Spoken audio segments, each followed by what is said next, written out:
So అటువంటి సూర్య నమస్కారం నేను చేయాలంటే captain of the ship Anil Ravipudi అతని గురించి మాత్రమే నేను ఎందుకు చెప్పాలనుకుంటున్నాను అంటే, ఫస్ట్ ఆఫ్ ఆల్ మెగా అభిమానులందరికీ, సినిమా ప్రేమికులందరికీ కంగ్రాచులేషన్స్.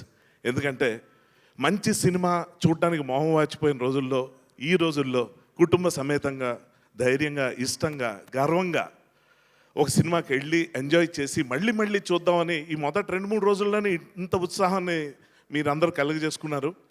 సో మీ అందరికీ first congratulations and thank you very much. అందరికీ సంక్రాంతి శుభాకాంక్షలు.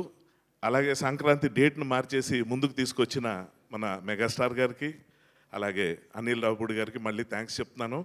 బట్ ఈ సందర్భంగా ఎవరి గురించి నేను ప్రత్యేకంగా మాట్లాడకపోయినా, ఫస్ట్ టైము ప్రొడక్షన్లో దిగి మా మెగా డాక్టర్ సుష్మిత గారు ఫస్ట్ సినిమాతోనే అద్భుతమైన విజయం సాధించినందుకు నేను చాలా గర్వంగా ఫీల్ అవుతున్నాను. మెగా అభిమానులు అందరి తరపున మీకు కంగ్రాచులేషన్స్ అమ్మా. ఇంకా చాలా చాలా ఇది మొదలు, ఇక్కడి నుంచి ఇంకా చాలా అద్భుతమైన సినిమాలు చేయాలి మీరు. సాహు గారు కంగ్రాచులేషన్స్ సార్. మీరు 500 క్రోర్స్ క్లబ్ చెప్పినట్టు వచ్చినందుకు చాలా చాలా చాలా ఆనందంగా ఉంది. ఎందుకంటే చాలా మంచి మనుషులు మీరు. అర్చన మ్యామ్కి మీకు మనస్ఫూర్తి కృతజ్ఞతలు అభినందనలు తెలియజేసుకుంటున్నాను. మనకి ఎంత ఇష్టదైవం మనకున్నా, ఒకసారి ఇష్టదైవం కన్నా మనకి పూజారి ఎక్కువైపోతాడు. ఎందుకంటే విగ్రహం తయారు చేసుకోగలుగుతాం, మన ప్రసాదాలు తయారు చేసుకోగలుగుతాం, కానీ పూజ సరిగ్గా చేయకపోతే ఆ పండగకి అర్థం ఉండదు. అటువంటి పూజారే అనిల్ రావిపూడి. అసలు ఎలా థ్యాంక్స్ చెప్పాలంటే, అంటే ప్రతి హీరోకి వాళ్ళ ఫ్యాన్స్ ఉంటారు, అనిల్ రావిపూడికి అందరు ఫ్యాన్స్ ఉంటారు. సో ట్రిపుల్ హ్యాట్రిక్ కొట్టడం అంటే ఏంటన్నది మీ అందరికీ తెలుసు.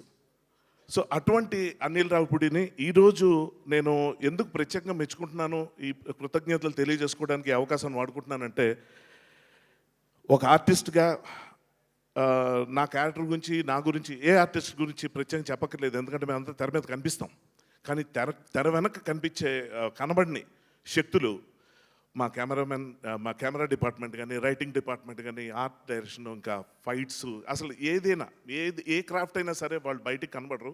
కానీ మంచి విషయం ఏంటంటే, ఈ సినిమా ద్వారా అందరికీ ఈ సినిమాలో వచ్చే గుర్తింపు చాలా గొప్పగా వచ్చిందంటాం నాకు చాలా ఆనందకరంగా అనిపిస్తున్న విషయంలో. నిజంగా వి ఫీల్ సో లక్కీ. ఇలాగా టెక్నీషియన్స్ పేర్లు చాలా హైలైట్ అయ్యే విధంగా సినిమా సక్సెస్ అవ్వడం అనేది చాలా అరుదు. సో ఆ విధంగా మళ్ళీ అనిల్ గారికి థ్యాంక్స్ చెప్పుకోవాలి. అండ్ ఈ సినిమాకి సంబంధించి నేను ఇప్పటిదాకా ఎవరికి చెప్పని విషయం, ఈ యూనిట్లో చాలా కొంతమంది, అంటే యూనిట్లో వాళ్ళకి మాత్రం తెలిసిన విషయం ఏంటంటే, సినిమా సరిగ్గా 40% అయిందనగా, 40% అయిందనగా, ఇందులో నాది ఎంత త్రూ అవుట్ రోలో చూసిన ఆడియన్స్కి తెలుసు, చూడడం వాళ్ళకి చెప్తున్నాను. చిరంజీవి గారు ఉన్న ప్రతి సీన్లో దాదాపు నేను ఉంటాను. ఇటువంటి పెద్ద క్యారెక్టర్ నాది. అలాగే 40% షూటింగ్ అయిన తర్వాత అనుకోని విధంగా నేను ఒక యాక్సిడెంట్కి గురయ్యాను. యాక్సిడెంట్ అంటే మనం ఏమనుకుంటాం, రోడ్డు మీద ఏదో బైకో లేకపోతే ఏదో కారు ఏదో గుద్దేసింది ఏదో అయిపోయింది అనుకుంటాం. కాదు, చాలా మామూలుగా నా ఆఫీస్లో నేను జస్ట్ ఒక రూమ్ నుంచి బయటకు వస్తూ డోర్ మ్యాట్ మీద కాలు పెట్టి స్లిప్ అయ్యి గోడ కొట్టుకొని కాలు యాంకిల్ విరిగిపోయింది. ఇంకంతే. అది విరిగింది నాకు తెలుసు. నాకు యాక్చువల్గా అది విరిగిందన్న విషయం 2 నిమిషాల తర్వాత రియలైజ్ అవ్వడానికి కారణం ఏంటంటే, ఆ విరిగిన దానికన్నా గట్టి దెబ్బ నా తలకు తగిలింది. దాదాపు 2 minutes నేను బ్లాక్అవుట్ అయిపోయాను. నాకు అసలు ఏం జరుగుతుందో అర్థం కాలే. స్పృహలోకి వచ్చిన తర్వాత తిరిగిపోయి విరిగిపోయిన కాలు, ఇంతకన్నా ఘోరంగా చెప్పకూడదు, చాలా ఘోరమైన యాక్సిడెంట్ అది. సర్జరీ అయింది. డాక్టర్ ఫస్ట్ చూసి 2 నెలల దాకా నువ్వు బెడ్ రిడన్, కదలడానికి వీల్లేదు అన్నారు. అంతే. అంటే పడక ఒక మంచి వేషం, అది మామూలు సినిమాలో కాదు, ఇంత పెద్ద సినిమాలో పడిన తర్వాత నాకేంటి ఇలా జరిగింది అనుకున్నా. ఒక నిమిషం అంతా శూన్యం అయిపోయింది, మన పని అయిపోయింది, ఇంకెవ్వరు మనల్ని కాపాడలేరు అనుకున్నా. ఎందుకంటే ఇప్పుడు నాతో కంటిన్యూ అయితే డీలేలు అవ్వటం, అక్కడున్న పెద్ద పెద్ద స్టార్స్, యాక్టర్స్ అందరూ విసుక్కునే పరిస్థితి వస్తుంది, అందరూ ఇబ్బంది పడే పరిస్థితి వస్తుంది, ఖర్చు పెరిగిపోవచ్చు, ఇలాంటివి చాలా ఉన్నాయి. అది కాకుండా ఇంకా ముఖ్యమైనది, అసలు మన డైరెక్టర్కి ఉన్న విపరీతమైన గుర్తింపు, సంక్రాంతి డైరెక్టర్ అని. ఆ సంక్రాంతి టైంకి సినిమా రిలీజ్ అవ్వదా అని చెప్పి నేను ఇంకా అసలు అగ్ని పర్వతాలు గుండెలో బద్దలైపోయి ఎలాగన్నది ఇప్పుడు నేను చెప్పలేను. ఆ టైంలో నేను ఫోన్ చేసి అప్పటికే ఫోటోలు సాయికి పంపించి, సాయి ఇలాగైంది, సర్జరీ అంటున్నారు, ఒక 2 నెలల దాకా కదలడానికి లేదు నేను అనగానే తను షాక్ అయ్యాడు, డైరెక్టర్కి ఫొటోస్ పంపించాడు. ఎంత ఘోరం అంటే ఇంకా నేను ఫోన్ చేసి అనిల్తో చెప్పాలి, ఇంకా నేనే ఫోన్ చేశాను. అనిల్ భాయ్ అయిపోయింది ఇంకా.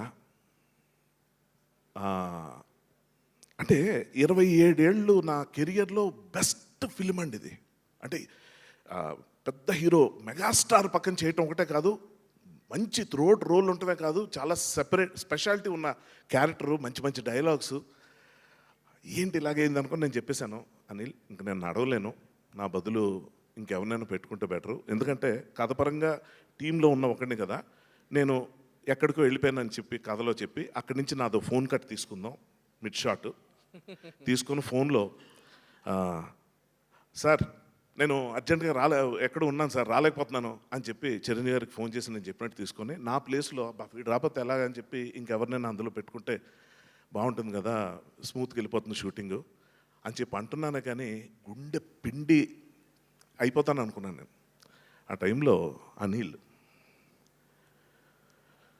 భయ్యా, ప్రమాదం అన్నది ఎవరికైనా జరగవచ్చు, అది నీకయింది, ఎవరికైనా అవ్వచ్చు, ఎవరు ఏది ఏమైనా కూడా ఇందులోంచి మార్చడం అనేది ఉండదు అని చెప్పి ఏమన్నాడంటే, యాక్టింగ్ వచ్చు కదా, డైలాగ్ చెప్పగలవు కదా, నువ్వు కథల్లో అంతే కదా, నేను చూడు ఎలా చేస్తాను అంతే.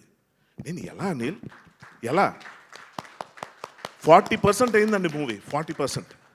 60% ఇంపాసిబుల్. అది ఎంత పైగా ఇదేంటి ఏదో కూర్చొని చేసే ఒక సాఫ్ట్వేర్ అలాంటి క్యారెక్టర్ కాదు, ఒక సెక్యూరిటీ ఆఫీసరు, అతను వెనకాల పరిగెత్తాలి, అడవులు గిడువులు ఇవి చాలా ఉన్నాయి, ఎలా చేస్తావు అనిల్, ఏంటి వద్దు అనిల్, అలా వద్దు, ఎమోషనల్ అవ్వద్దు, ఎందుకంటే చాలా రెస్పాన్సిబిలిటీతో కూడా భయ్యా నేను హ్యాండిల్ చేస్తాను, నాకు వదిలే. ఎందుకంటే చిరంజీవి గారు అంటే నీకు ఎంత ఇష్టం నేను నీ కళ్ళల్లో చూసా, నేను నీకు ఇచ్చింది అప్పటిదాకా ఒక క్యారెక్టర్, ఒక ఆపర్చునిటీయే.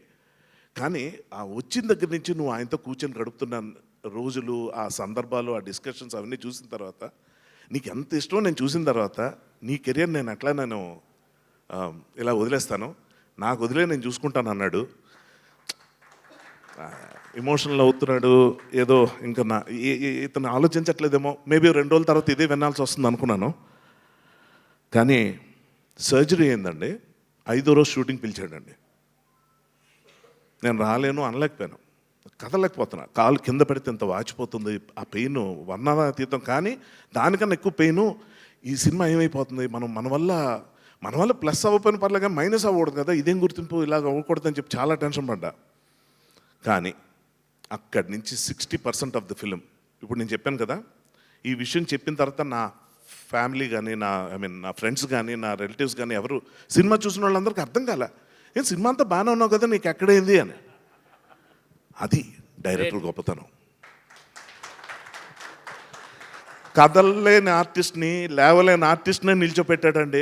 ఏ స్టార్నైనా ఎందుకు నిల్చోపెట్టావు? డైరెక్టర్ కావాల్సింది ఒకటే, సాహు గారు చెప్పినట్టు అనిల్ ఉంటే మాకేంటి భయం అని అన్నారు కదా, అంటే అంత అది హీ ఎర్న్డ్ ఇట్.